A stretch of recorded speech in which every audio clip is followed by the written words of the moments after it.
All right, let's get started. Week 7. So, if you haven't done so, well, if you want, you can follow along. Today, we're going to be working with dashboard design concepts. So, you're going to find that module under week 7. And this is how it looks like once you open it. So I'll give you a little bit of context, also while I give you the opportunity to open up things up. So today we say goodbye to Excel and hello to dashboarding. We don't have any more Excel lectures. So hopefully everyone had fun, learned a lot. You guys still have some exercises to submit and activities going on, but when it comes to lectures, there's no more Excel. Now we're going to start with the dashboarding module of this program. So just to give you a little bit of context, today's lecture is just to give you a little bit of context on what is dashboarding, what data set we're going to be using for dashboarding. So we're going to create our own dashboards and we're going to be using the same data set. And then the next lectures are going to be with SWAT, and she's going to show you how to do a dashboard on Tableau. So today you don't need to open Excel, you don't need to download anything. You can just follow along and be here for the ride. But next time, you should definitely make sure you have an account in Tableau so you can work with the tool next time you see SWOT. And then after SWOT, I come back and we build exactly the same dashboard in Looker Studio. So there's different dashboarding platforms. The most popular ones, the ones that are used in the industry, are Tableau, Looker Studio, and Power BI. And you might be wondering which one is more important. And the answer is none. A lot of times it just depends what that organization is using for that company that you join. So you just have to learn that one. So as long as you know one, you're good to go because then companies know that once you know one, the other one is very similar. That being said, in this program, you're learning Tableau, and you're learning Looker Studio, and there's an optional lecture, like an optional content in the training platform for Power BI. So you can technically learn the three of them. So I see some faces in the chat, people missing Excel already. The cool thing is that a lot of the concepts that we learned through Excel are going to become relevant here as well. So everything is interconnected because once you join a company, your task is to figure out how to extract the most value from data using any tool. So Excel, using dashboarding platform. So whatever is the most useful tool for the specific task that you have at hand. So that being said, yeah, as I mentioned, you should see my screen by now. Hopefully you're there already in the guide. I'm monitoring the live chat. So if you have any comments, questions, that's what I'm looking at. And oh yeah, maybe one thing that you could need for today, if you want to, is pen and paper, because we're gonna be designing our dashboard. What idea of a dashboard do we have? So if you want, you can have that. And we have a lot of content to cover today, so let's just get started. All right, cool. So today we are going to be designing a sales dashboard. And as I mentioned, we're going to be doing that. Well, you guys are going to be doing that with SWOT again during the Tableau lectures. Then you're going to do it again with me with the Looker Studio lecture. I see a few questions about Tableau and Looker Studio and how to log in. We'll post the instructions when the time comes. So for today, you can just focus on learning the concepts behind a dashboard. So today we're gonna plan that visual dashboard because you shouldn't start working on something without a plan, like crazy just adding random visualizations. You should have a plan. So we are gonna be talking about visualizations. We already talked about visualizations in this program, but we're going to talk about some other visualizations. And I'll be giving you tips on how to make them clear and compelling. So specifically, well, of course, we're going to be talking about dashboards. We're also going to be talking about other visualizations we haven't mentioned before. So gauges, bubble charts, choropleth maps, and scorecards. And dashboarding building blocks, so terminology associated with dashboarding, so dimensions, metrics, dashboard pages, and drill downs. So here's the introduction. So our business case, and this is going to be exactly the same business case for the Tableau lecture and for the Looker Studio lecture. So we have the opportunity to get very familiarized with this data set, so we can build that nice dashboard. So today's business context is that you're a data analyst for Simply Music. So Simply Music is a Florida-based musical instrument store that has been growing at a fast pace over the last few years. Management really wants to know what are the most popular items and which locations are the most profitable in order to adjust first their marketing strategy, but also they want to know about the deliveries they do outside of Florida because they're contemplating opening a new branch in another state. So this case, usually I get super triggered with this case because I don't know if you guys know, probably you don't know, but the content that you're learning is created by Correlation One's content team. So the instructors will just come and teach you the content, but we don't design it. And I love this case because I literally did this at work during as a data scientist at some point. I was working for a Florida advertising agency.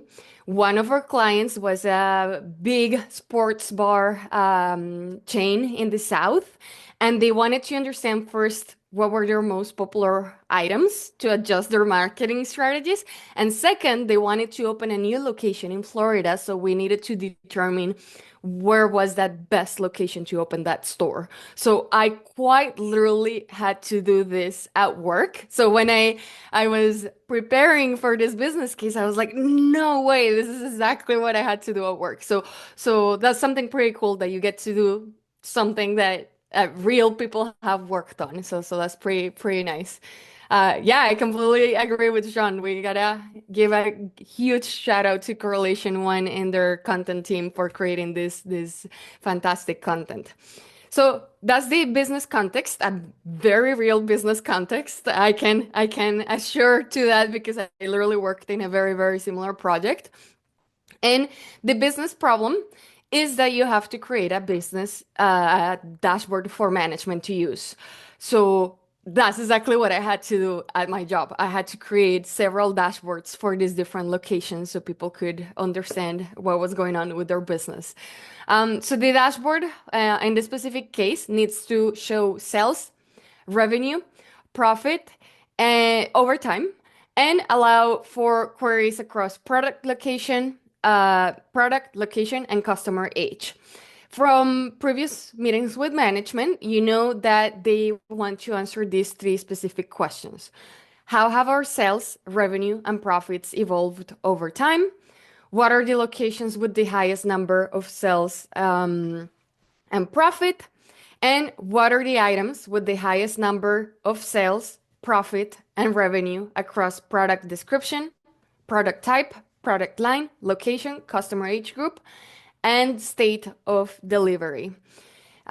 So you have those three questions that you want to answer.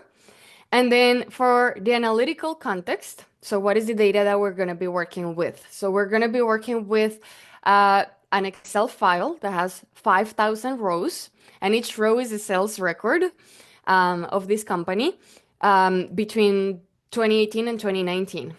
So you have to use this data to create the dashboard.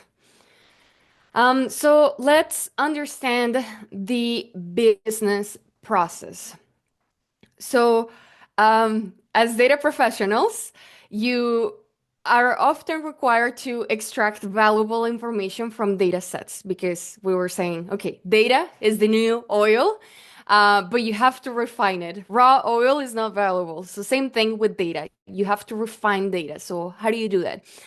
So a lot of times you're not given a specific question. You're just given some data and they're like, extract value out of that data. So that's a hard task because you don't even know what you're searching for, but we usually address these cases with exploratory data analysis combined with domain knowledge from the industry that you're working for.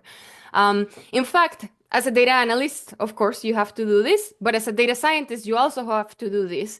And for me, it's interesting to see data scientists that don't have much of a background in data analysis because they're usually not very good at this. So if any of you want to pursue a path in data science later on, you're going to have an advantage because you're really, really good at doing this exploratory data analysis that will allow you to make better choices when you're working with AI models.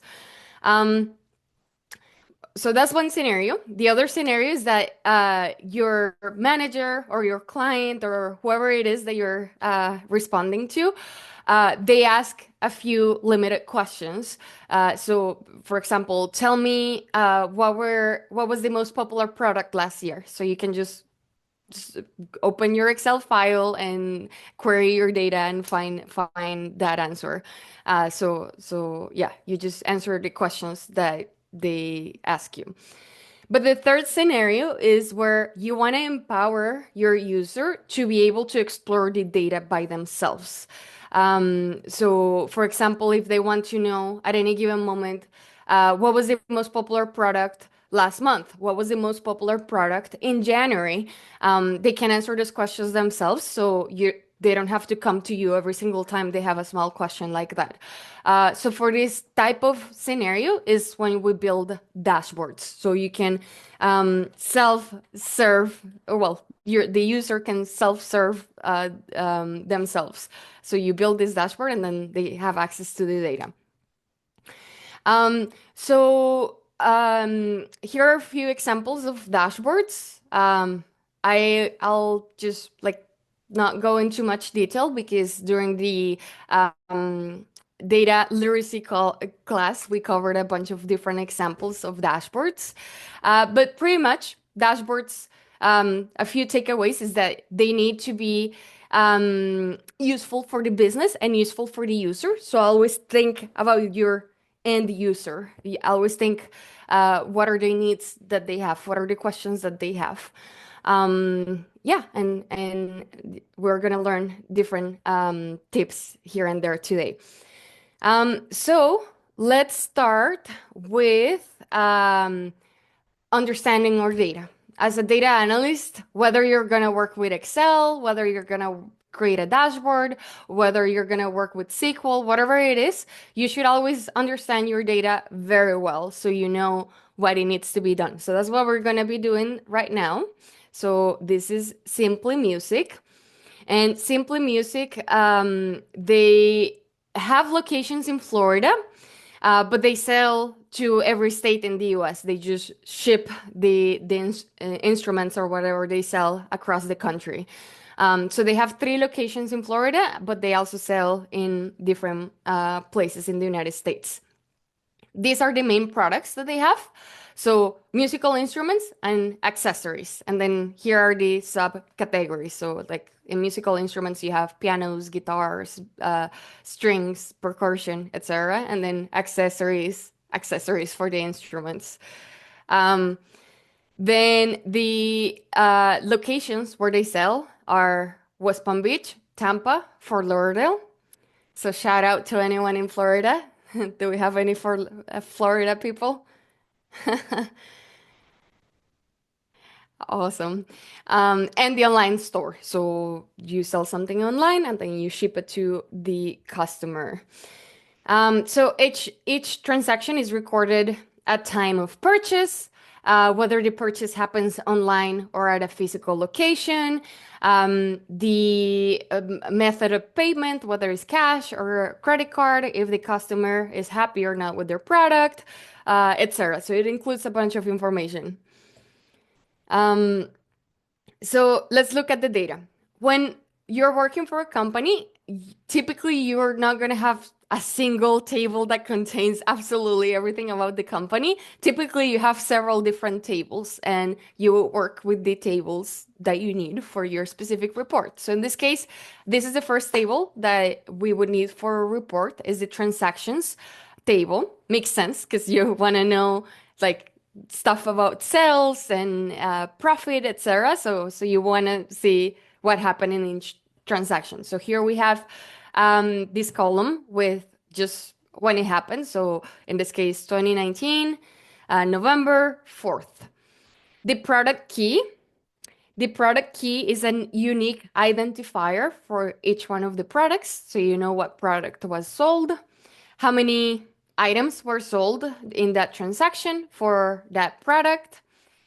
Dollars sold is revenue, so how much money you made out of that transaction. And this happens quite often in data analytics where the title of the column is not super explicit, so you kind of have to figure out what it is. So in this case, dollars sold is revenue. Um, Same here with channel. Channel for me makes me think that it's like a TV channel, but in this case, it just refers to the location. So for Lauderdale website, wherever it was. Same thing, customer key. You have an unique identifier for the customer and the destination state.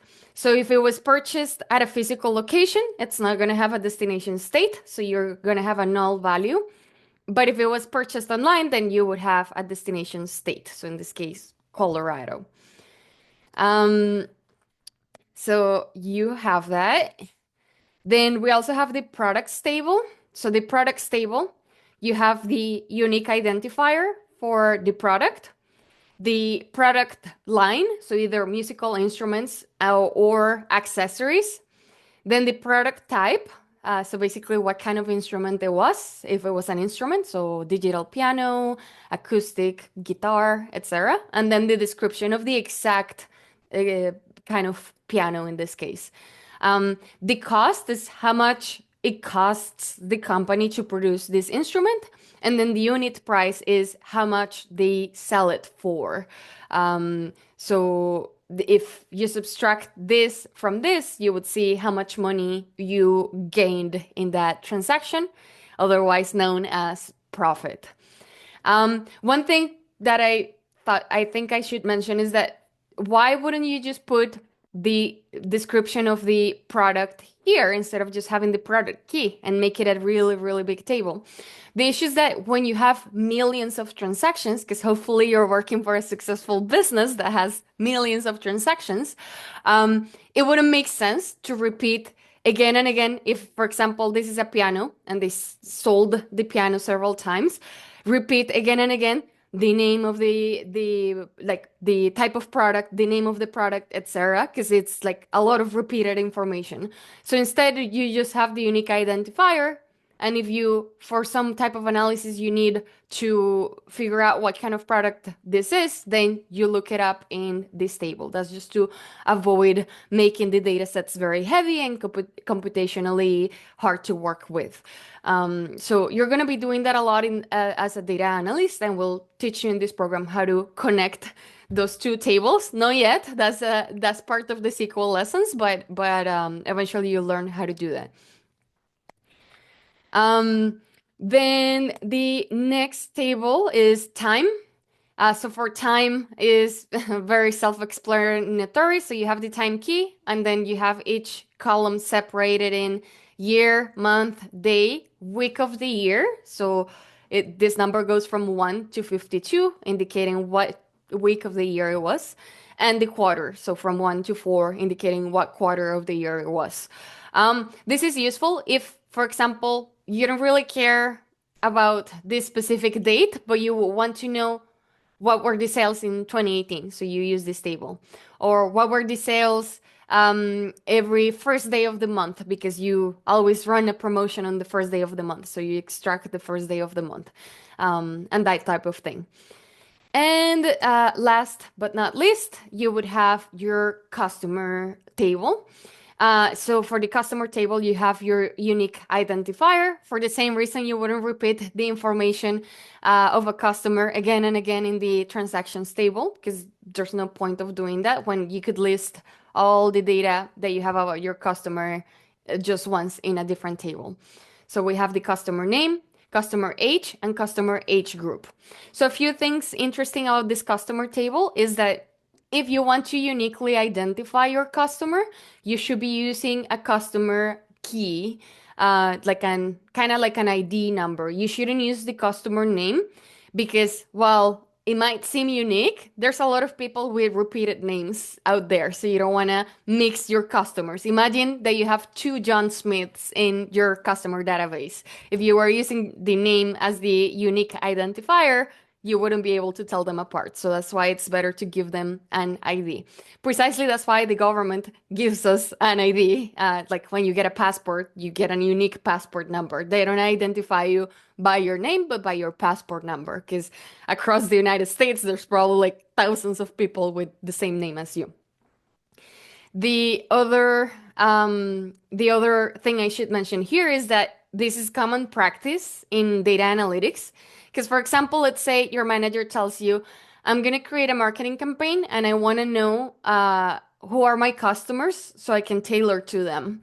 So you probably don't really care if your customer is 87 or 85, but it's more meaningful if you say, okay, most of my customers are seniors or most of my customers are millennials rather than the specific age. Because for you as a business, it doesn't really matter if your customer is 22 or 23. That doesn't make much of a difference, but knowing the group, the age group makes a difference. So you'll see this happening quite a lot.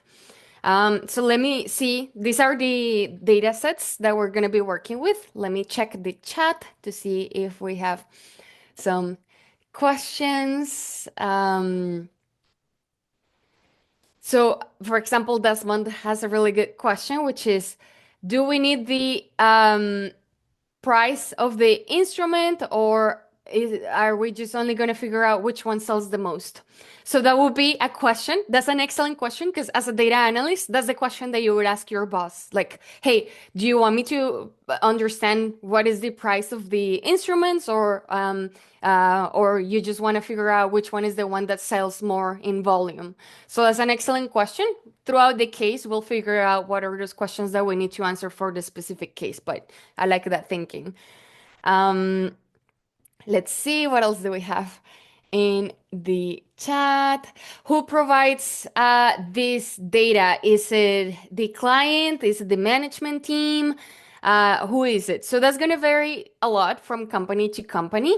If you're working for a mid-size, large organization, you're probably not going to be the only technical person in there, and you're probably going to have a data engineer. So the data engineer is the one that is in charge of making that the data is accessible in a good state for you to access. So the data analysts and the data scientists can do their work. They can just access the data. In some other organizations, if they're smaller, maybe you have to do the data collection yourself, but typically no. Typically, you will be given the data. Um, Jennifer is absolutely right. Another good reason to not have the customer data in transactions is that you want to have your customer data in the least amount of places as possible. Because let's say one hacker was able to get a hold of your transactions data. Your customer data is still protected, where if you had it here, you add another vulnerability point. So that's so good. Um, all right. So this NaN, this is how one of the ways that we can represent that a value is missing.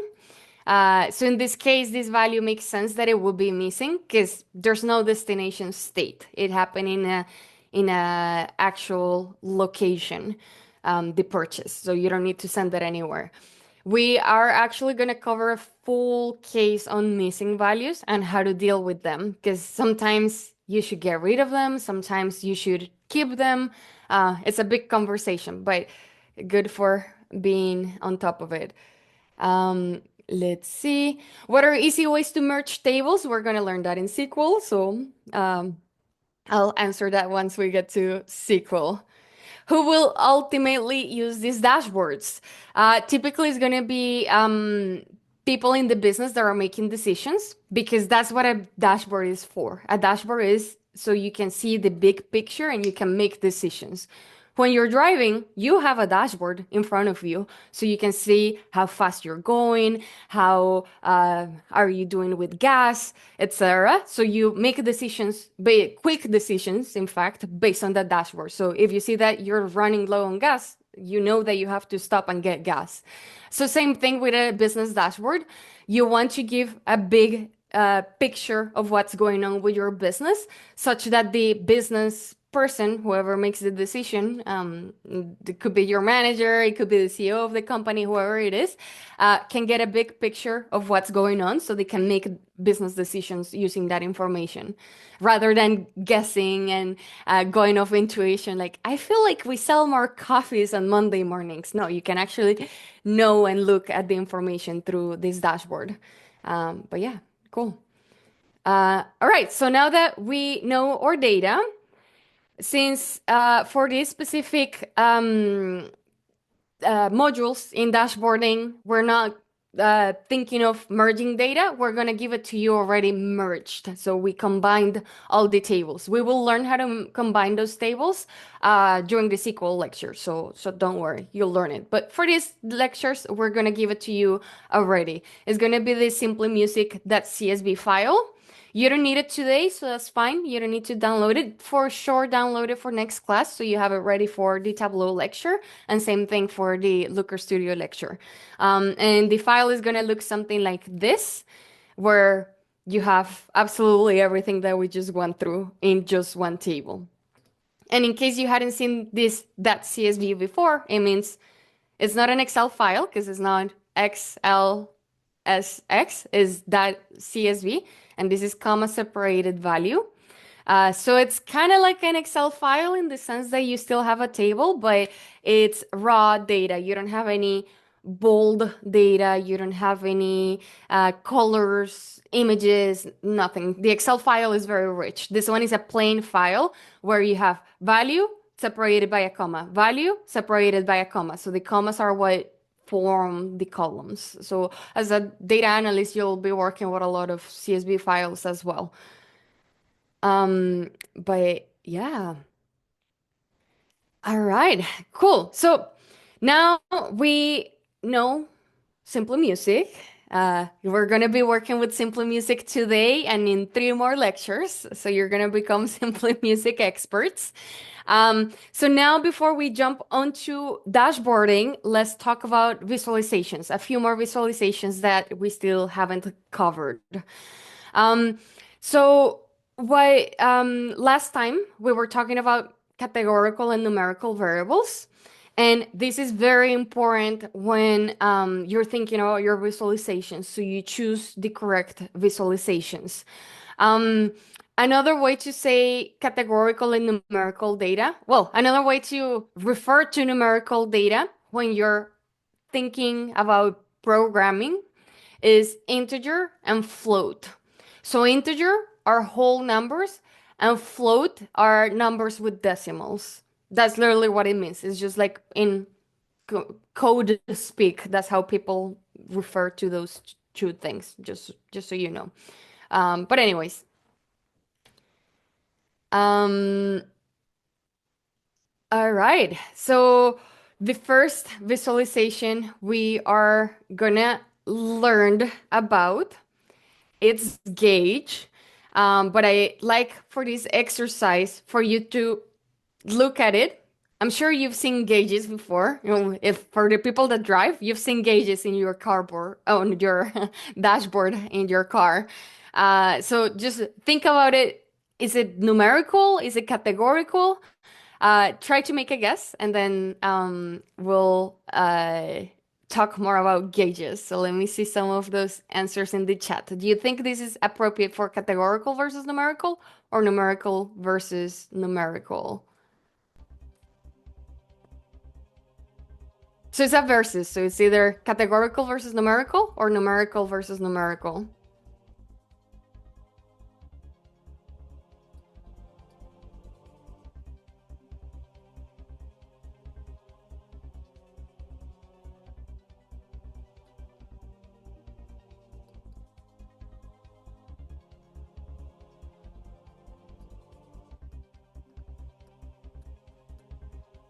All right. So I see the chat being split. That's fine because we haven't really talked about gauges. So for gauges, what are gauges good for? So for starters, a gauge looks like this. So you have like a circle and then a line pointing to a number. So when you're driving, that's a gauge because it shows how fast you're going. And now I see why some people were just answering like just numerical, because it could be just numerical, like when you're driving, it's only a number. It shows you how fast you're going. So kudos for the people that said numerical. But you could actually have two variables in there. And the answer is going to be categorical versus numerical. So your data set would look something like this, like you would have your table and it says, I don't know, number of happy clients. And here it would say, I don't know, label. So number of happy clients, if it's 250, label will be good. If it's only zero clients, is bad. 100 clients, it's okay. So those categories is what you use for these colors that you see in here. So this is a categorical column and this is a numerical column. So you can extract two values out of there. The gauge, when to use the gauge, it's really good when you're working with a single KPI. So KPI, if you don't know what KPI is, key performance indicator, and that's just a number to measure something that the business cares about. So the most famous KPI for businesses is profit. You care about the profit because if you're not making money, then do you even have a business? But it could also be number of people hired. It could also be customer satisfaction level. So it's that number is tied to a strategic goal. And KPIs are super important for businesses because if you can't measure it, you can't improve it. And actually, I would invite you all to have a KPI in your life. What are your KPIs? How can you measure how you're going about life and how can you improve it? So to be able to improve it, you need to measure it. Um, so yeah, gauges are super useful to denote those goals. Best practices. Keep the numbers intuitive. So for example, here this one goes from 0 to 100. So if you have 50, you have a good idea of like, okay, that's in the middle. So keep the scale intuitive. It's usually good like for percentages. Um, Also notice that here it shows the number, which is pretty cool. Like this is pointing at 90, but it shows it here. Um, um, Choose colors that make sense. So, for example, people usually associate bad with red and green with good. So, like, don't flip them because then people are going to get really confused. And when you're putting it in a dashboard, avoid having multiple gauges because then people will get like overwhelmed. So, have like one or two of your most important KPIs. So that's gauges. Let's go with the next one. So this one, try to think, how would my data set look like? Like what would be those two columns that I'm gonna work with for me to be able to make this visualization? Do you think it's categorical versus numerical or numerical versus numerical?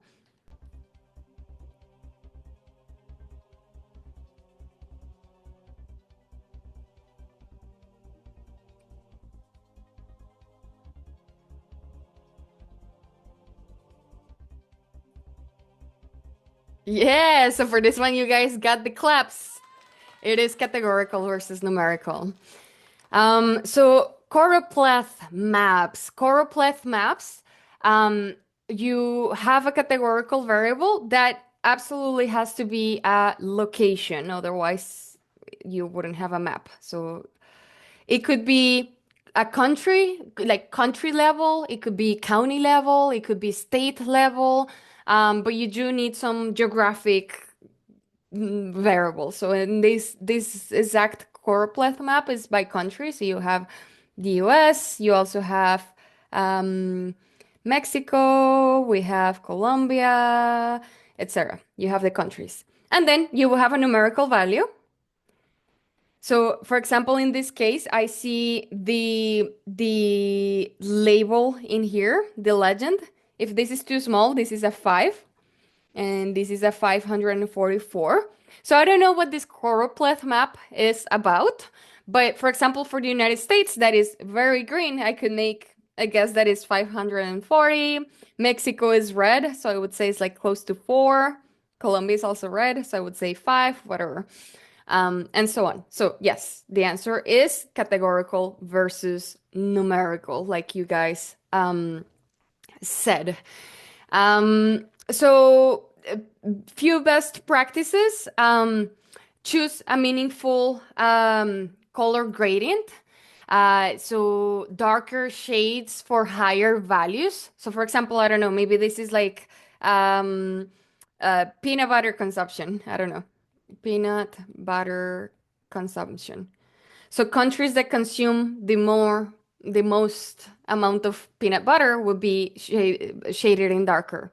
I'm actually not a big fan of having this divergent color scale because it's hard to appreciate how much more one place it is than the other one because you have this. So I prefer to start with like light green to darker green.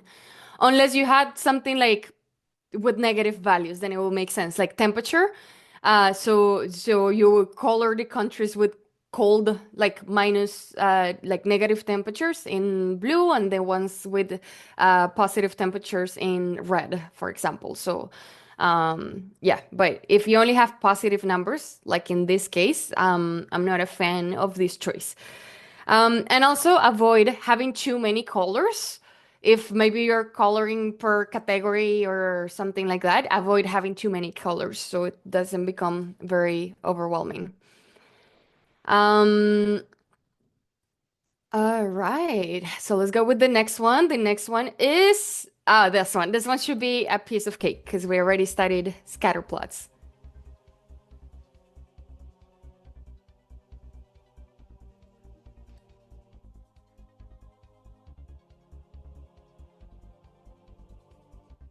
Yeah, it is numerical versus numerical. And clearly you have a numerical variable here, another numerical variable here. So for example, here it could be um, people's, I don't know, age and number of shoes they own, something like that. So it needs to be numerical versus numerical. Um, well, for scatter plots, you guys already know best practices. The axes have to have good scaling. Like, don't jump from, if you're doing 0 0.2, 0 0.2, 0 0.2, keep them consistent. Don't have a random jump that it doesn't make sense.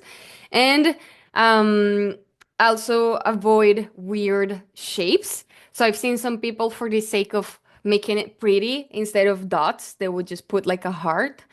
And that might be cute.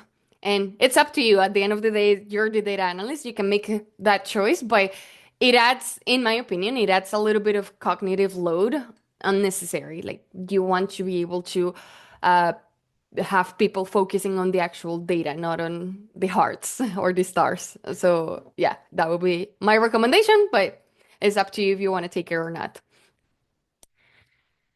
Um, so there's another one, and I say this is like the big Pokemon of visualizations. I love this visualization so much, this type of visualization, which is the bubble chart. So let me show you the bubble chart. So the bubble chart looks like this. We had seen this already in a different lecture. But let me show you how many variables do we have in here, because so far we were able to showcase either one variable or two variables at the same time. But this one, how many variables are we working with? We're working with the x-axis, that's the life expectancy. The other one is this one, which is the fertility rate. So if we only had life expectancy and fertility rate, that would be a scatter plot. But then on top of that, you have the region. So the region is like the continent, and this is expressed through the colors. So for example, these bubbles that are pink means that is sub-Saharan Africa. So that's another variable that we have. We also have population. So population is denoted by how big the bubble is, how small the bubble is. And then on top of that, since this is moving throughout the years, notice that here we have this slider that moves throughout the years. Let me play it again. So this one. So you also have the years. So this is the yeah. So you have years. So you have not only two variables, you have five variables that you can visualize with this plot. So this is really, really, really cool. This is probably like one of my favorite visualizations ever. Um, so life expectancy is numerical. Fertility rate is also numerical. Region is categorical. Population is numerical. And the years, well, years is date. Usually, um, time is its own thing because you can treat it as a category or as a number. So pretty cool, no? You can visualize five different variables with one single visualization. Um, all right, cool. So let's go with line charts. You guys already know line charts. So line charts are best for when you have a time component. So you can see it over time. So for example, this one is rating of different channels. So TV channel A and TV channel B over time. So the TV channel B started strong, but then it went down, but then it recovered. And with the blue one, it just kind of stayed at the same place throughout these few days that we have in here. So line charts are really good. Oh, so line charts are numerical versus date. And they're very useful when you want to show those trends over time. Good practices is to, same thing, keep the intervals at a constant spacing. So if it's every day, it's every day. If it's every month, it's every month. Don't just have like some days and then later you start counting by months. Like keep it consistent. Also avoid using multiple lines. Let's say you had 10 TV channels. It would be a terrible idea to try to have 10 lines here because then it gets very, very confusing really easily. Like I would say have two at most three lines. If you really, really, really need to show several lines at the same time, maybe because you want to drive a point home, what I do is that I have like, I don't know, the first line, all the different lines, let's say for all the TV channels, and the one that I want to highlight, I do it in a different color so it pops out from the rest. If maybe what you want to show is that that specific, I don't know, in this case TV channel, that specific TV channel is like much better than the other ones and you want to show how the other ones are performing. So that could be an exception. And the other good practice of it is if you find something interesting, highlight it. So, for example, let's say here where if you, I don't know, let's say the red TV channel is HBO, and then here you discover that this decline was when they released the last episode, the last season of Game of Thrones, and people hated it. So you can say here like release of last season of Game of Thrones. So whoever is reading the visualization can automatically see like, oh, that's what happened there. So annotations are very useful. Um, so there you go. Um, we also have tables. So when you're talking about dashboards, people would call tables as crosstabs, cross tabulation. But you guys already know crosstabs from Excel. It's the same thing as a pivot table, exactly the same thing. Just that in dashboard speak, for people that do dashboards, they call it crosstabs. But it's the same thing as a pivot table, and they're good for summarizing data. So yeah, you guys already know about pivot tables. And the other one is the scorecards. Oh, where are scorecards here? It's very small. So a scorecard is quite literally just a number. So you just put a number. What number would you put in there? Usually a KPI, so a number that the business cares about. Profit, number of sales, number of new customers, whatever it is that the KPI is. So for example, maybe you think of like gauges and scorecards. They kind of do the same function. Gauges are better when you have a specific goal in mind. Like if your business this year says like we have to sell our first $1 million, and that's like the goal to have to sell the first $1 million, then a gauge will be nice because you can see how the progress is happening. Where if you only want to know how much profit the company has generated this year, then maybe a scorecard would be a better choice. So one one piece of advice there is ask your audience, like whoever is going to use the dashboard, like, hey, do you have a preference? But also think about your audience, like what would they prefer? Ask them. But also just it can be your choice because you're the data analyst, so you can just choose that yourself. Um, all right. So numerical data, not numerical data. I see that question in the chat.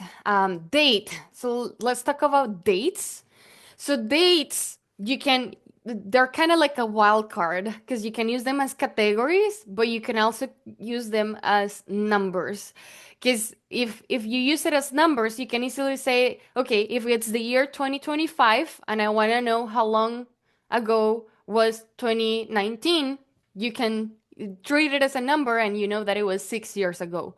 But also you can treat it as a category. For example, you want to know what sales happened every January. So instead of saying like what sales happened at every location, for example, what kind of sales happened in the Fort Lauderdale location?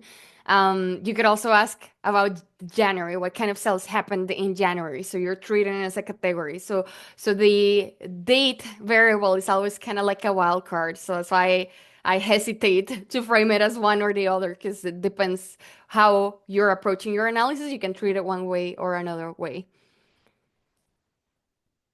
And all right, cool. So this exercise, we'll just do it together, since we're already experts in numerical and categorical data. So location is categorical.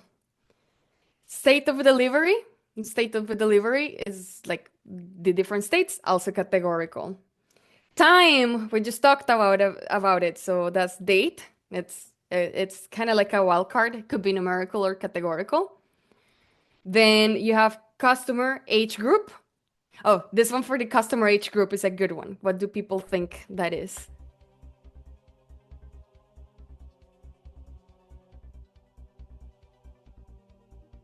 I see people saying for the customer age group, categorical, numerical. Some people even saying date.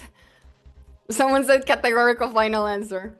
So this one, the reason why I paused on it because I wanted to be evil.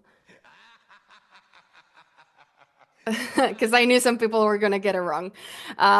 So customer age group is one that if you're not paying attention, you might answer it incorrectly. Because you see age, so you might be tempted to say, "Oh, it's number," but it's not number because it's the category of that number. So that number belongs to the bucket of 80 to 90 or 20 to 30. So because we're dealing about this group, this label that we gave to this group, this is categorical as well. For the people that say numerical, I'm sure that is because you saw the word age, and yes, age on its own. If I here I had age, then yes, age will be numerical, but the age group is categorical. Yeah, so that was a gotcha that I had in there. Product type, that's like if it's an instrument or accessory, also categorical. The product description, if it's a piano or a guitar, also categorical. And the product line, Oh, well, the product description is the exact name of the product, and then the product line is if it's a piano or drums or etc. So categorical. So in other words, all of them are categorical, uh, categorical, except time. Time is date, because time you can manipulate it however you wanna manipulate it as. So, yeah. And why are we doing this? Why are we fixating so much on whether something is categorical or numerical? So, this is going to be useful when we learned about the different components of a dashboarding platform. So, categorical data are going to acquire a new name in this world of dashboarding, and that name is dimensions. And then time falls under dimensions. So dimensions are variables that will allow you to filter your data, group your data. So, for example, you want to know how many customers you had per location, how much money did I make out of each one of the different age groups. So the categorical variables allow you to create these filters, these groupings, and that's called dimension. And then for the numerical data that we have in this case, which is revenue, profit, items sold, number of customers, these are called metrics. And metrics are things that can be measured, things that can be aggregated. So you can add those numbers up, you can take the average. So those are the metrics. And usually metrics are measured against dimensions. For example, total sales by region. Total sales being the metric, is a numerical variable. And then total sales by region, so region being the dimension. And then, well, region is a categorical variable. So this terminology is important. I actually have an anecdote here. One time I was interviewing for a job, and I learned how to do dashboards in the street. Not in the street, but I learned on my own. I didn't take a formal course in dashboarding. So I didn't know what metrics and dimensions were. I knew how to create dashboards, but I didn't know what metrics and dimensions were. And I showed up to my job interview very happy, and I got to the portion where they were asking me questions about dashboarding, and the lady asked me, tell me the difference between metrics and dimensions. And in my head, I was like, oh no, I don't know what that is. I'm gonna fail the interview. Oh no, what is happening? And of course, outside, I kept being calm and collected. And I was like, oh, what do you mean by metrics and dimensions? Can you clarify your question? And I saw it in the interviewer eyes. She was like, what do you mean clarify? Like, you know it or you don't know it. But she was like, oh yeah, like what do you use to filter your data? And I answered, oh, to filter my data, I use my categorical variables, and then if I want to do any computations, then I use my numerical variables. So I saved the interview. I actually got the job. It's been one of my favorite jobs ever. I saved the interview because I didn't panic on the outside. I kept calm and collected. I asked for a little bit of clarification, and I was able to answer the question. Like she knew that okay, she's talking about the same thing. She just didn't know the specific terms. But that's not going to happen to you guys because you guys know what metrics and dimensions are. Uh, so yeah, metrics, numerical variables, dimensions, categorical variables. And then if people ask a little bit more, the function of a dimension is that it can act as a filter for your data, and then the metrics can be aggregated and you can do math on them. Yeah, so that was a little bit of an anecdote. So when it's funny because the first time I prepared this lesson, I was like, if I had taken the correlation one program, that wouldn't have happened during my interview. Um, all right, cool. Yeah, and as we have discussed during our statistics class on Monday, these are the things that you could do to aggregate your numerical data. So you can sum, you can count, you can do count distinct. So, for example, let's say you have a list of products that you sold, but you want to know what are the different products that you sold. Because you could have sold 10 pianos and two guitars, but you sold two different products, piano and guitar. So the count distinct does that. Average, minimum, maximum. Um, and let's see. All right, cool. So let's see. I want to see where's a good stopping point. Um, yeah, so let's have a break. So we are almost close to the top of the hour. So I'll give it back to Basil. I propose a 5 minute break, and if we end early, then we call it early the day. Sounds good. Thank you, Viviana. I'm gonna release the poll. I'll take a few moments to answer the poll. We'll play music until the break is over. Thank you, Basil. That was fast, but I'm happy that we are back. And I forgot that I had my camera on and I was drinking water like if there was no tomorrow.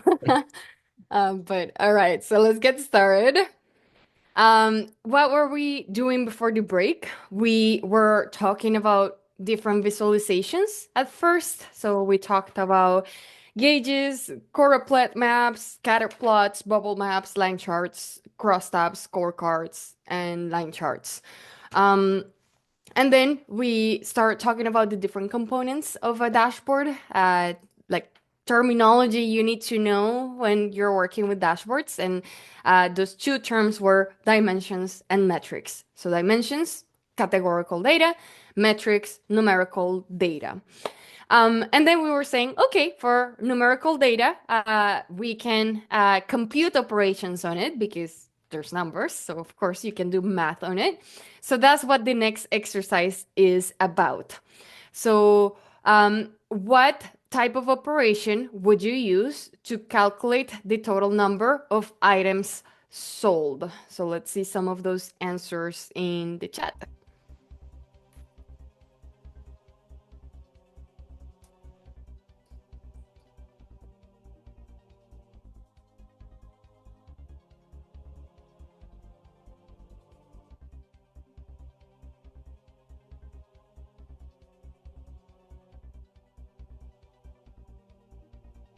So, it's total number of items sold. I see the chat being split between count and sum. And I have good news for everyone. You are all right. So it could be count or it could be sum. It depends on your data set. So if your data set is set such that each line has only one item, so for example, let's say transaction number. So this is your table.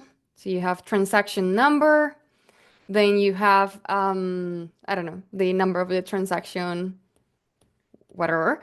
And then you have the item, number of items, and then you have, I don't know, the item in fact, so piano, guitar.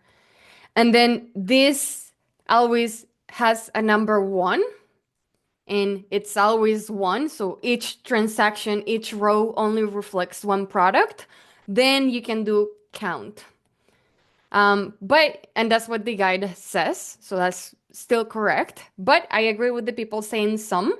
Because if you count here how many rows do you have, you will get the result. But also if you sum all these ones, you will get the result as well. So I agree with sum. And if anything, I kind of prefer some because what if you had this scenario where, like, for example, here you had the transaction number and the number of items sold, but here the number of items sold was 10 items on this transaction, then 5 items on this transaction, 2 items on this transaction. And let's say this was the whole data set. If you do count, you will get three because you only have 3 rows, but in reality, you sold 10 plus 5 plus 2. So if you sum, you get 17. Um, so I think for this specific data set that we have, the count will work because we only have one item per row. I think you have to double check me on that. But sum is better because it covers for this scenario and it also works in this scenario. So yeah. But to make a long answer short, both of you were right. People that said sum, people that said count. Um, so you have to understand very well how your data is set up. So you choose the correct one. All right, cool. Let's do the next one. What would you use to calculate the total number of customers who purchased something in a given time period?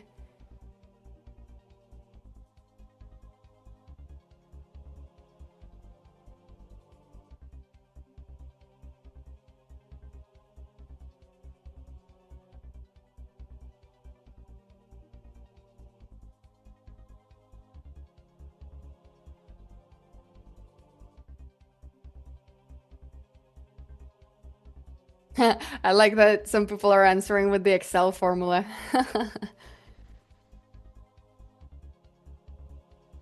All right. So I see mixed answers in the chat. So of course the answer is going to depend on your specific data set. Maybe your specific data set is built in such way that some other function would make more sense. But generally the answer would be count distinct. Why? Because imagine that you have a table with the transactions. You have the different transactions, and then here you have the customer.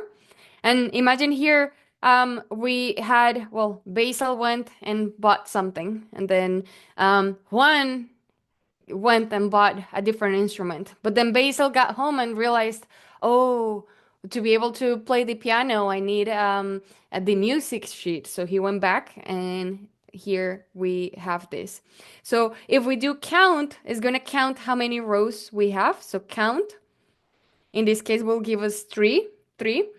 But if you do count distinct, is how many distinct people we had in here. And in this case, it would be two because we had two people. It's just that Basil went to the store twice. So if you want to know the total number of customers that you had, count distinct most of the time is going to be the one that makes the most sense. Yeah, so count distinct, not count, because count would double count the customers that made several purchases. All right. Uh, what about to calculate the total profit?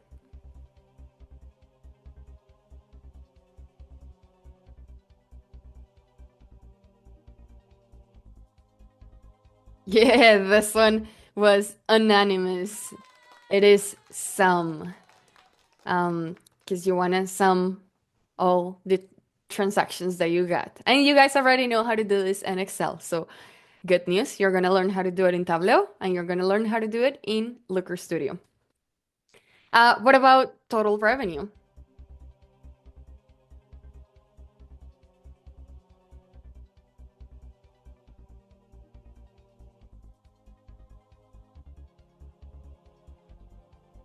Yep, sum two as well.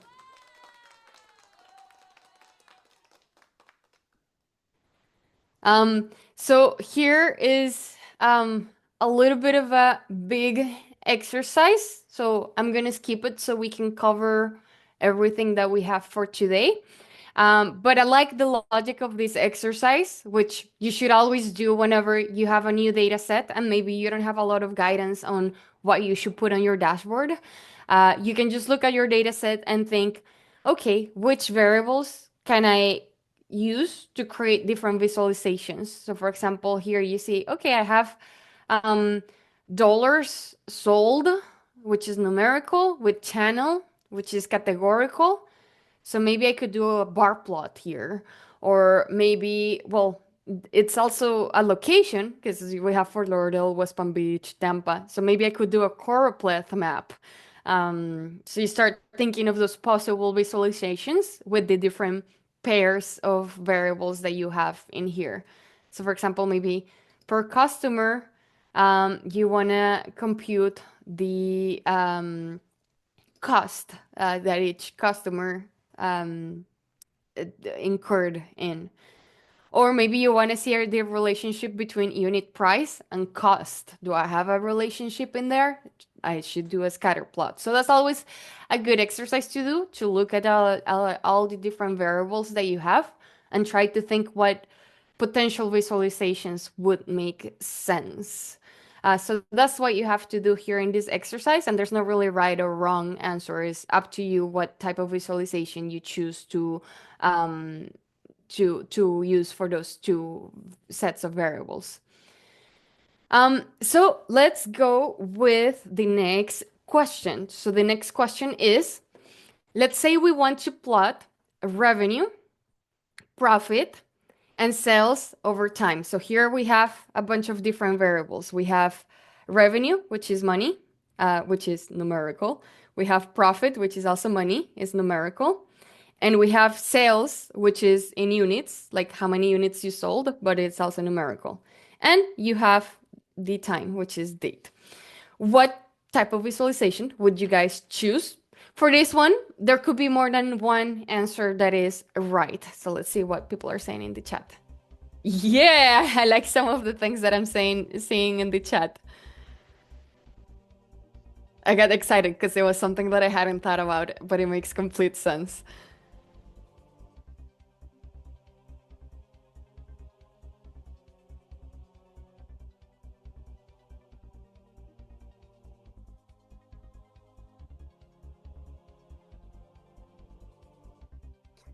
All right, so feel free to keep those answers coming in. So given that we want to understand the relationship of these variables over time, a line plot is our best candidate because then you can see how much profit has increased over time, for example. And hopefully it's going to be in an upwards trajectory. Profit only keeps increasing, but if you have a bad business, it could also decrease.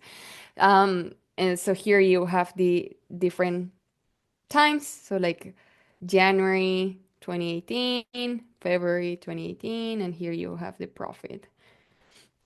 And same for the revenue and same for the sales. But I saw a few other charts that I liked in the chat. So the one that I thought it was made a lot of sense that I hadn't even thought about is the cross tab. You could do a pivot table that summarizes this data per month. So that will work as well. Um, let's see what other one I saw that I was like, oh yeah, that makes sense. Um, and just because I don't mention your specific chart doesn't mean it's just probably maybe I didn't see it. Uh, I thought I had seen someone say a scatter plot. So scatter plot could work. So for example, if you wanted to see what is the relationship between profit and the number of items that you sell, you would think it would be a positive correlation because as more items that you sell, you would expect that you're making more money. But also, that's not necessarily true all the time because maybe you sell only one item that is very, very expensive, so that drives your profit up. So that could be an interesting one as well. Yeah, so good job, everyone. Um, so I love the question that Danielle asked because that's the next thing I was gonna say. So she's asking, can we put, since we have time, so let me do this. So we have time, right? So time is always gonna be in the x-axis. So this is the months. Let's say we want to do it per month, and here we have um, January, February, etc. Since we always have time in the x-axis, could we plot these three lines in the same plot? So could we? The answer is yes, you could. The better question would be like, should we? So revenue is in dollars, profit is in dollars, and sales is in units. So You could plot revenue and profit in, I mean, you could plot the three in the same plot, but it will make more sense the ones that are in the same unit to be in the same plot. So you will have profit and revenue in the same plot because usually profit will be like this, for example, and then revenue will be a little bit higher, but usually they're similar in magnitude. Where the units, if you had it in the same plot, the units would be all the way down here. Because imagine if each piano is, let's say, I'm gonna say a crazy number. Imagine each piano is $500,000 and you sell three pianos on a given month. Let's say you sold three pianos here. So you made $1.5 million out of those three pianos. Um, but $1.5 million is 1,500,000. That's a very big number. So it's gonna seem the number of cells like very, very small. But it's not like it's small, it's just it's in different units. So that's another trick for line charts. Your numerical variable should be in the same units. So that's actually what we're gonna be doing in the dashboards. Let me show you. Let me show you a sneak peek of what we're gonna be doing. So this is exactly the dashboard you guys are going to be building with Sweat. She is going to show you how to do this in Tableau. This one is in Tableau. And we're going to do, you guys are going to do, oops, not this one with me. It's exactly same dashboard. It's just on Looker Studio. Different tool, same dashboard. And that's what we have here. Like we have it over time. We have the profit. We have the revenue, which notice that it's in the millions of dollars. So it goes all the way to $15 million. And then the items sold, you have it here. It's a different line plot, but it goes all the way from 0 to 800. If we put it here, sales in the same plot, it would just be like here, like a line, like you wouldn't even see it because what is 800 compared to millions? So that's why they need to be in the same unit. Um, so I love that question. Let me see. Bubble chart here wouldn't really work because you have a few numerical variables over time. Um, So yeah, or maybe it could work. I'm just having a hard time thinking how can you put it together? Because for the population one, it makes sense because the more populous a country it is, the bigger you make the bubble. But here, since it's sales, profit, and revenue, it's kind of like the same thing that you're measuring. Um, would it make sense to make the bubble bigger? But I don't want to clip your wings by saying no. If you think of a creative way to integrate these variables in a bubble chart, I'd be curious to know. But generally, I don't think it would be a very good idea. And all right, cool. So the next one is how do we plan a dashboard? So as I was telling you before, you list different combinations of variables. So you think of different variables, how can you combine them, and what potential visualizations you could do with those. Um, but you can't just put a bunch of random visualizations on a dashboard and call it a dashboard. It needs to be cohesive. It needs to make sense. Um, so yeah, remember the main goal of the dashboard is that someone can look at that visualization, the whole dashboard, and make decisions, good decisions for the business. Just the same way when you're driving, you look at your dashboard and then you make decisions about your driving. Should I go faster? Should I go slower? Should I go get gas? I'm having an engine failure. Should I like stop my car, etc. So it allows you to make decisions quickly and informed. So same thing with the dashboard. So a few things that you should keep in mind when you're doing a dashboard. Who's going to be your audience? So is your audience technical or not technical? Should you explain things a little bit more, or can you leave them a little bit in a more technical level for them? Um, do they have licenses to the software that you use? So, for example, Tableau, you usually have to pay for it. There's a free version, which is the version that we're going to be using here to practice. But usually, companies will have to pay for the license to be able to use it. So, not everyone in the company is going to have a license to Tableau because it wouldn't make sense for, I don't know, the person in the I don't know, yeah, like someone that does something physical for the company that is not computer related to have a Tableau license because it's very expensive. So you only have a key employees with the Tableau licenses, which usually is whoever is creating the dashboard, because otherwise you wouldn't be able to create a dashboard, and whoever is going to use the dashboard. So it's a silly question, but it's a question that you should ask, like, hey, do you have license to Tableau? If not, like, we should ask IT to give you a license so you can see the dashboard that I created. And you should also understand what do they care about. So, for example, you're building a Tableau for your manager. What are the pain points of your manager? What do they care about? Are they in the revenue team, so they care more about money? Maybe your boss works for HR, so maybe they want to understand better metrics associated to the employees, like how happy are the employees with the company? Are there any risk of employees leaving the company, etc. So it depends on your audience. So always think about your audience.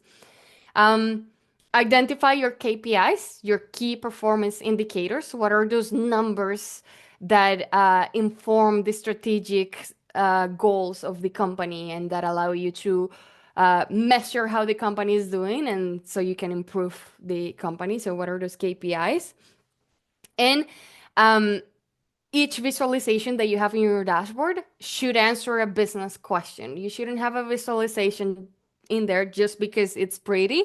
It's a, each visualization should answer a business question. So, for example, in the line chart, it shows, oh, okay, how many, the answer, what the question was, how have our sales evolved over time? So that's a business question. So ask yourself, is this visualization asking a business question?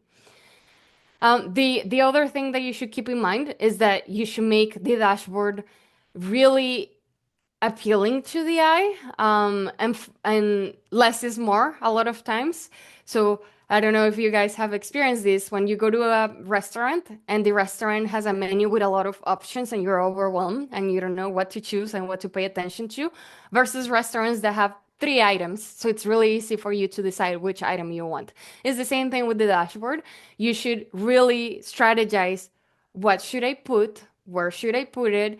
In such a way that it doesn't create a lot of cognitive load onto the end user. And the other trick about dashboarding is something that a lot of websites use, actually, that you might have not noticed, that is called the Z pattern. So the Z pattern, let me show you. Facebook Z pattern. Let's see. It's this pattern that you see in companies. So branding is everything to companies and individuals alike.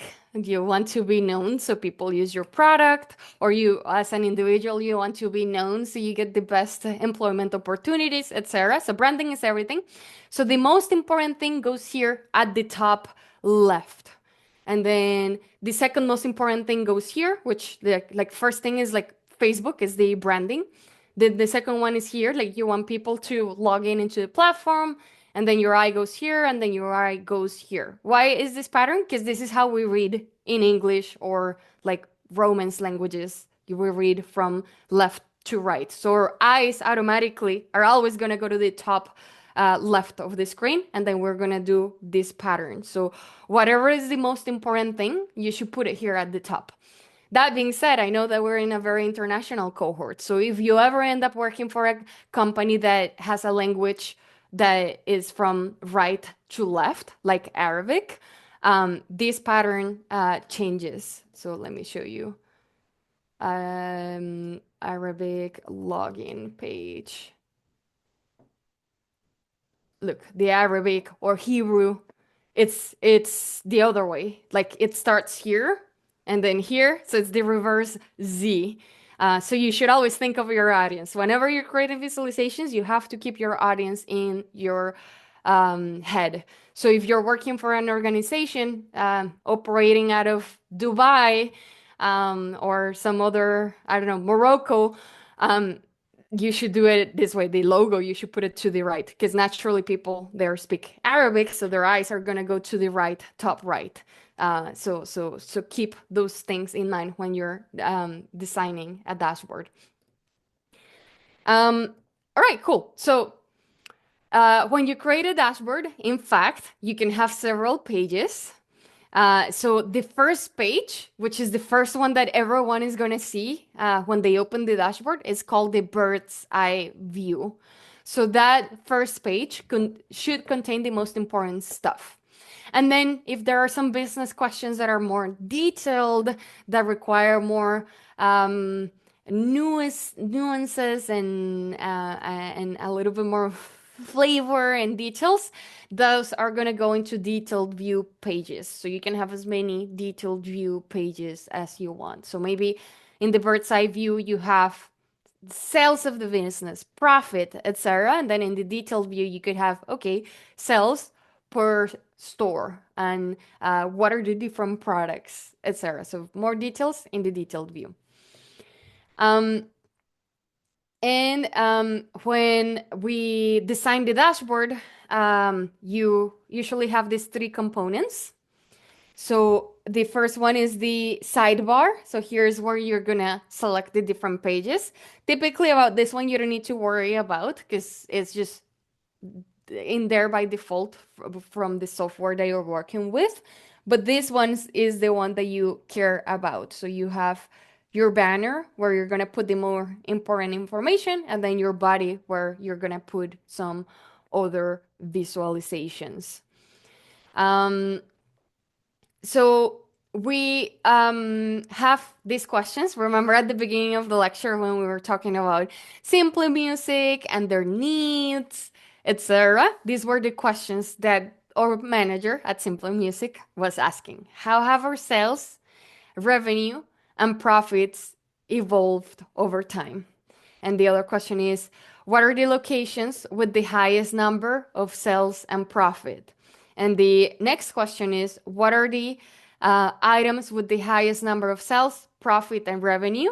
So basically the same question, but across product description, product type, product line, location, customer age group, and state of delivery. So in here you have like several questions in just one question because you're asking sales, profit, and revenue, but then how does it measure against product description, against product type, product line, location, customer age group, and state of delivery?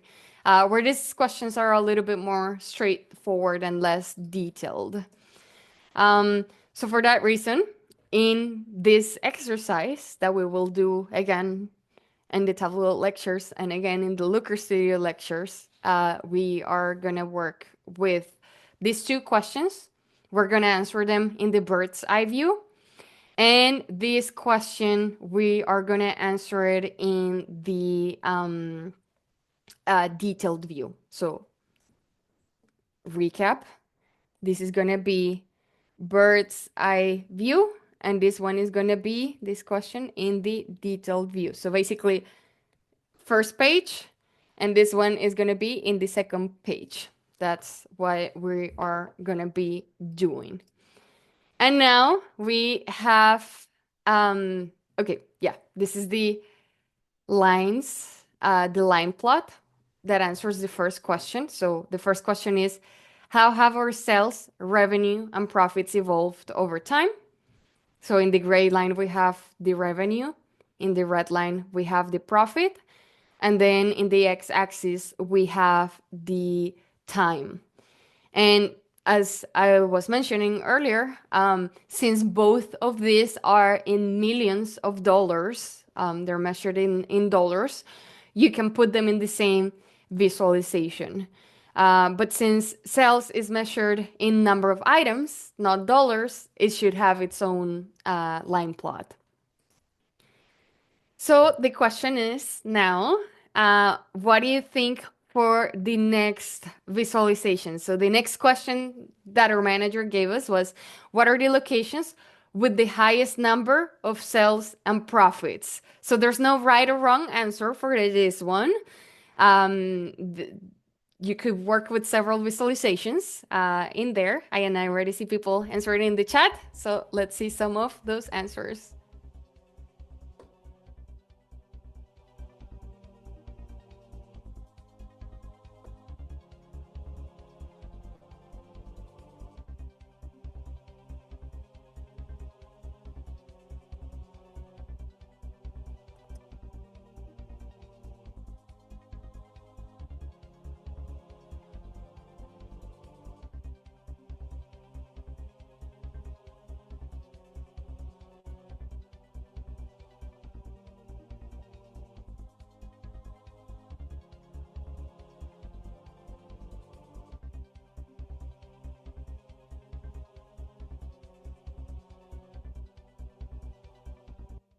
All right. Feel free to keep putting those answers in the chat. So what do we have here? Here we have locations, which is a categorical variable, and we have number of sales and profits. So here we have two numerical variables. So we have numerical variable, and categorical variable. That happens to be a location. So let's see some of the answers in the chat. Bar charts, absolutely yes, because here you will have the numerical variables, which is sales and profit. You could have the two of them in the same chart, and here you will have the location. What other do we see in the chat? Choropleth map, absolutely yes, because you have locations. Can you use a pie chart? Yes, you could use a pie chart. So for example, in our specific data set, we have locations are not Florida, Fort Lauderdale, West Palm Beach, Tampa, and online. So you have those four locations. So you could show how much of the market each one of the location has. So for example, maybe the Fort Lauderdale location is the most popular one and it has half of the sales. So if your main interest is to show which location is the most profitable one, a pie chart will be a great choice, especially because we only have a few categories in locations, so that will work really well. Let's see what else people said. Bar chart,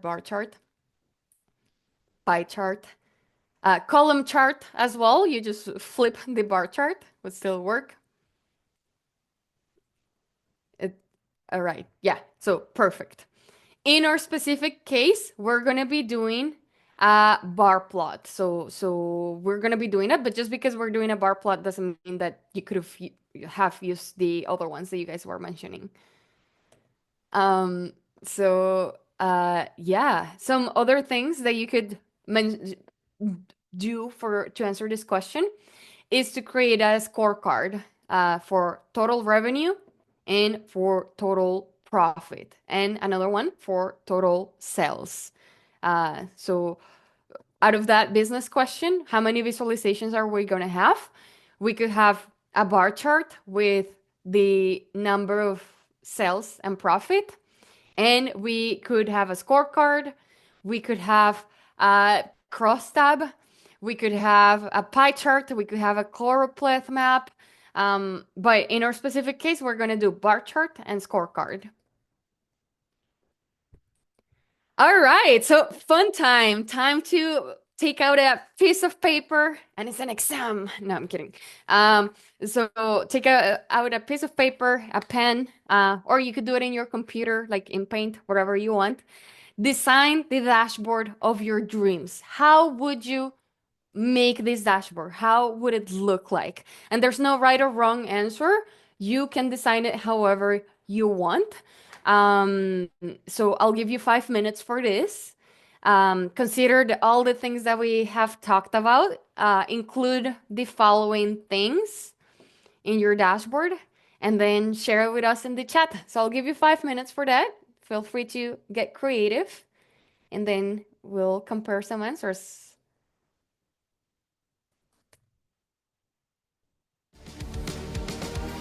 5 minutes left.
Left. Left.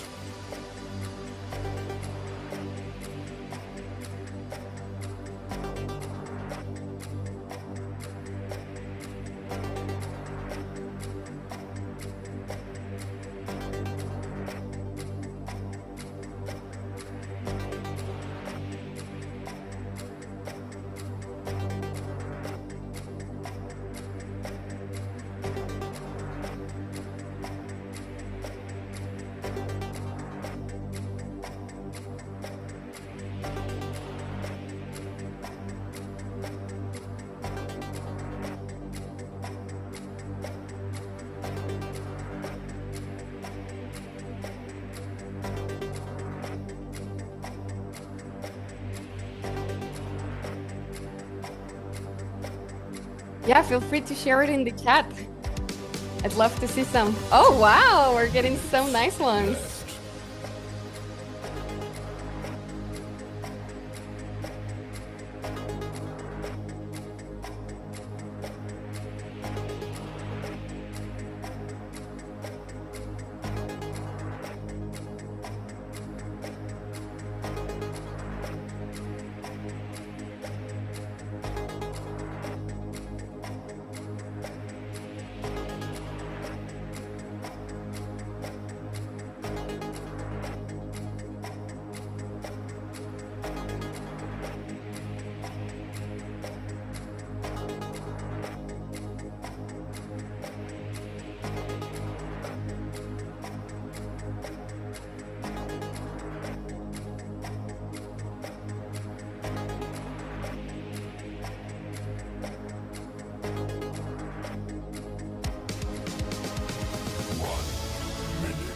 Left.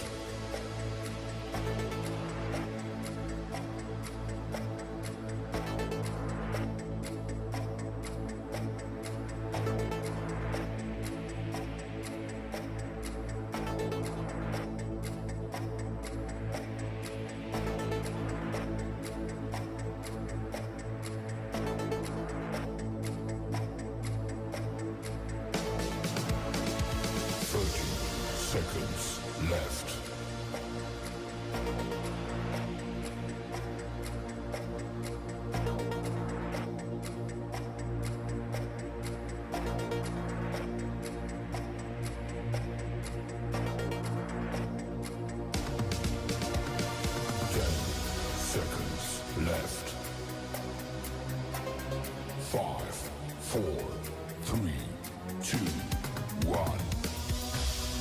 Time's up. Yeah, I'm so happy with all the different dashboards I see in the chat. Let me share a few. So this one, pretend. Oh, I think I can do it here. Oh, Slack is so wonderful. So this one, fantastic. My eye went right away to the right. No, that's the left of the screen. So perfect. You have the company logo there because branding is everything. Date picker up here, profit and revenue bar chart, and sales chart in here. These scorecards in the middle. This is perfect. I saw a few questions in the chat regarding scorecards. Scorecards is just a fancy word to say numbers. So you would literally just have a number in your dashboard. And that number typically is a number that is important. So how many customers do you have? Do you have 2 million customers? So it would say that number in there. If you're working for a marketing agency, maybe how many likes do you have on Facebook? How many followers do you have on TikTok? So you will have that number. It's quite literally just a number, fancy way to call a number. Let's go on to the next one. So same thing, logo in here. Maybe I would just like move the logo to here so we don't have this empty space here, but date filter up here, this is great. The different charts, also fantastic. Let's see some other ones. I love that this one included the logo in there, the actual logo. That's great. And the actual visualizations. This is awesome.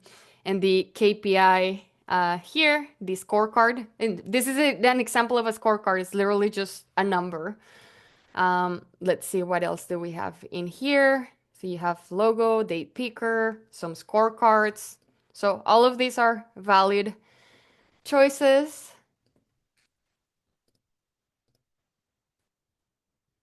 And I love this exercise because one thing that maybe you wouldn't have thought of, other people would have thought about it. So this one is also good. This is cross tab, a pivot table, no, not a scorecard, but I like the dashboard. I like the abstractness of this one. Um, yeah, no, really good stuff. I really like everything that you guys put in here. Um, this one I found interesting because usually dashboards are horizontal because most consumers are on a desktop. So on a desktop, on a computer, you have the horizontal screen. But this will be a perfect dashboard for an user that checks everything from their phone because it's very cool. So I liked that one as well. Um, very good. All right. Uh, So fantastic job, everyone. Thank you for sharing those dashboards. This one is so cute. It's so neat. All right, cool. So now let's look at this is our plan that we're going to follow this plan. Could have we chosen a different plan? Yes. But this is the plan that we're going to follow in the Tableau lecture and the Looker Studio lecture, just so you know. So when we're building things, now you know what is it that we are building. So actually, let me show you that first page. So this is how it looks like from Tableau. You have the logo. This is the scorecard. So it's literally just showing the number. What is the profit of that company? What is the revenue of that company and the sales of that company? I typically prefer the scorecards towards the top since those are important numbers. I want my manager, my client, whoever it is, to be able to see it right away. So I wouldn't put it at the bottom, but maybe, and this is being a little bit mischievous, if profit is not going very well for the company, then I would put it to the bottom, so, towards the bottom, so they don't see it. Here, they can select the date, and this is pretty cool because it's dynamic. So as you select different date ranges, it automatically updates. So you're going to learn how to do this. And here you have the profit and revenue over time. So yeah, profit and revenue over time. This is in dollars. And here is the total sales. So what is your volume? What is the number of items that you're selling? So you have it in here. And for profit and revenue by location, remember that some people were suggesting a choropleth map, some people were suggesting a pie chart. All of those things are valid. We're just gonna go for the bar chart, but you could have done a pie chart if you wanted to. You could have done a choropleth map if you wanted to. Well, choropleth map would have had the disadvantage that you have websites, so you don't have like a place to color for a website. But maybe if like you only look at the physical locations, it's doable. Yeah, so that's what we're gonna be doing. And I keep opening this other dashboard, and this is how it looks like from Looker Studio. So in Tableau, you have the menu bar here to switch pages, but in Looker Studio, you have it here to switch pages. But yeah, same thing here. So that's what we're gonna be building the next few lectures. And let's see. What about the detailed view? So what are we gonna have on the next page? So this question is a little bit convoluted, but we can take it step by step. So we want to know the number of sales, profit, and revenue across product description, product type, product line, location, customer age group, and state of delivery. So basically, you want the details of these numerical variables, of these metrics, since we have learned already this terminology, across these different dimensions. So you could approach this several ways. You could approach it the way of creating all these visualizations. It will be many, many, many, many different visualizations, because imagine having to do sales per product line, then sales per product type, then sales per description. So it will be several visualizations that you'll have to do in there. Well, if we're only focusing on sales, but we have to do sales, profit, and revenue. But imagine it's only sales, that's already 3 visualizations in there. And then multiply it by revenue, profit, and sales. That's 3 times 3, that's 9 visualizations. That could be quite a lot for a dashboard. But turns out that here we have a hierarchy structure that we can take advantage of. Because here in product line, we have 2 main categories, which is accessories and music instruments. And then from music instruments, you can do like a zoom and see the different instruments. So you have pianos, guitars, etc. And then out of the pianos, you could do another zoom and see the different kind of pianos that you're selling. So you can take advantage of this hierarchy structure and build something that is called a drill down. So let me show you how the drill down works. Maybe I can just show you directly from the dashboard because it's a little bit blurry. So this one is, let me do it with Tableau. So this one in here is a drill down. So here we have, what do we have? Items sold. So we have the sales per product line, but then we can click and zoom in with this button. Oh, where is the drill down here? Oh no, is it not active? Oh, here.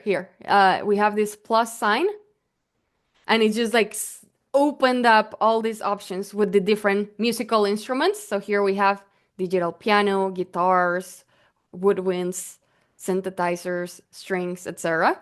And then you can even go even further zoom in even more and get it per description. So maybe you would need more space to be able to appreciate this visualization. And then you can go back. And you can go back one more. You could also just like click on a specific one and then zoom in on just that one. Oh, that didn't work. But yeah, so basically a drill down is the option to do these zoom ins. The only requirement to be able to do these drill downs is that you have that hierarchy structure of your data, which we have here, because we have musical instruments and accessories, and there's subcategories to that. And then for the digital pianos, there's subcategories to that, so it works. And then from perspective of building it, you're gonna learn next time how to do it, but it's very easy. You just click on a button that says drill down, and then it does it for you. So it's fantastic. Um, all right, so that's a drill down. And now that we have the two uh, main charts for the detailed view, which are the drill downs, we have this drill down for the number of items sold and the drill down for the most profitable items. Um, Next, what do we have? Which three plots would go well with these dimensions? So basically, we want to filter number of sales, uh, dollars in profit dollars, revenue dollars. So we're working still with the same numerical features, the same numerical variables, but what visualizations would you do for example, think about sales. Since it's a number, like let's focus on sales. So which visualizations would you do for sales and location, sales and customer age group, and sales and state of delivery? So let's see some answers in the chat.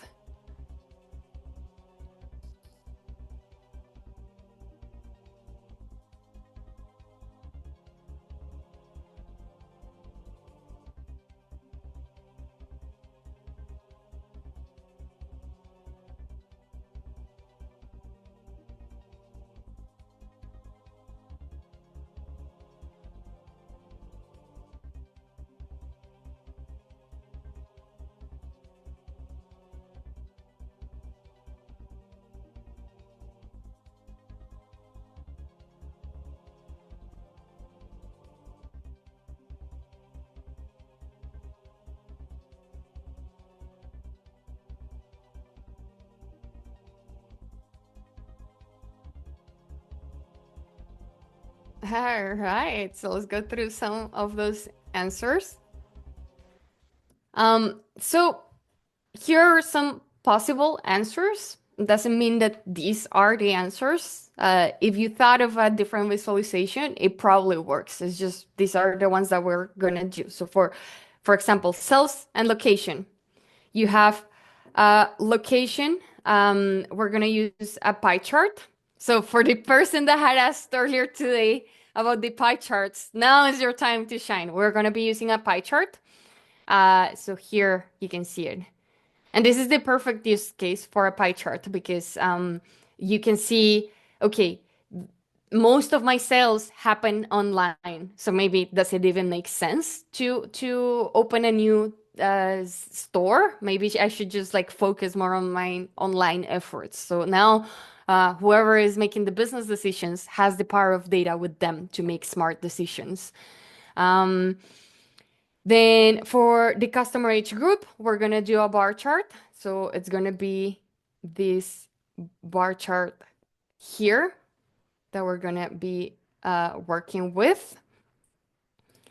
And for state of delivery, so where are these items being delivered to? What states are these items being delivered to?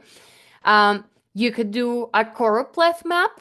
I think a choropleth map would be really neat in here because you can just color the state, and the darkest state will be the one with the most number of cells. But in our dashboard, we're actually going to be doing a bubble, what is it called? Graphic map with bubbles. So something like this. So instead of coloring the state, we just put a bubble on it, and the bigger the bubble, it means the more cells you had in there. So you also have that option.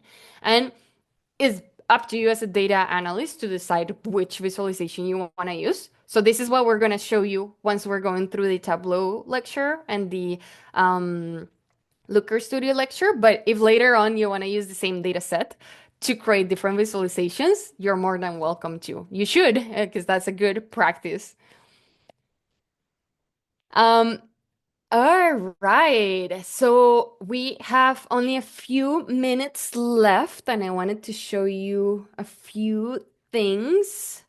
So for the detailed view, you could also do the same exercise, visualize it. How do you want that dashboard to be? If you had a Christmas wish for a dashboard, what would it be? So you can just draw it however you want. That's actually something I do with my clients or my managers, whoever it is. I tell them like, hey, do me a quick sketch of what you would like to see in the dashboard so I have a better picture of what they have in their minds. So I'm meeting their expectations. So you could do that as well with the detailed view. We did it with the bird's eye view. You could also do it with the detailed view. In our case, this is our plan. So this is what we're gonna be doing next time. All right, cool. So I hope you guys liked this lecture. I hope you guys are excited about what is coming up. We have those 2 Tableau lectures and 1 Looker Studio lecture because we're doing exactly the same dashboard twice, just switching tools. So the first time you're going through it, we're going to be a little bit slower, answer questions. So it's split into 2 lectures. And then the Looker Studio is going to be a little bit more fast paced because we're going to do it only in 1 lecture, but you have already the experience of having created a dashboard. Super important. Come right into those classes. Open up an account. Try to even just open a blank dashboard. That's gonna help you a long way for those lectures. And then before I go, I wanted to show you a dashboard that I did just for fun, not for work, but just for fun, which is this one that I kept opening by mistake. So I love to travel. I traveled a lot when I was in school because I won a bunch of scholarships. Then now that I work, I travel a lot for work and also just because I like to travel. And I did something so easy as in an Excel file. This is actually a Google Sheets. I collect all my flight data. Uh, so airport that I traveled from, that I traveled to, the date, the departure time, flight length, airline. So it's data that I would have. I just put it on an Excel file. And I downloaded this airport code list from the internet to be able to create this list in here, which it is using an index and a match to be able to get the full name of the airport, which Looker Studio then uses. But anyways, this is just to show how things start interconnecting. So I'm using Excel, index and match to be able to create this dashboard. And this is super cool because now it's there. I don't have to do it again. And every time I fly, I have a new flight. I just add it to the spreadsheet and this dashboard updates automatically. So it was a fun project, but my message is to encourage you all to try it with your own data. Start collecting data about what you spend a month. Start collecting data about what are your favorite movies, your favorite books. Once I had a learner that did it with whiskeys, what kind of whiskeys he liked, and he rated each whiskey and from what region it was the whiskey, etc. So, yeah, feel free to feel curious and try it. So, I'll see you next time. And thank you so much.